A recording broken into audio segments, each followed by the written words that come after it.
اليوم أيها الإخوان صباحكم سعيد. اليوم بمدينة خنيفرة وأنا في الخرجة ديالها عن طريق مرير، فإذا بي أصادف واحد الحافلة التي كانت محروسة بوحدات من الدرك الملكي والتي تنقل عددا كبيرا من المهاجرين الأفارقة أو من جنوب الصحراء.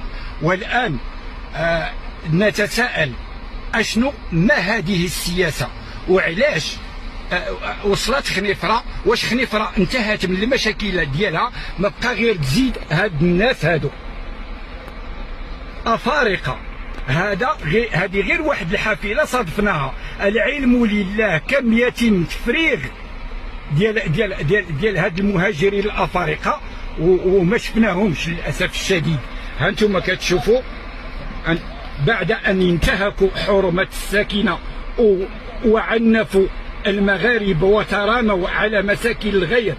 هذا هو الفضل، وهذه هي السياسات اللي المغرب الآن يعيشها. نحن اليوم يوم السبت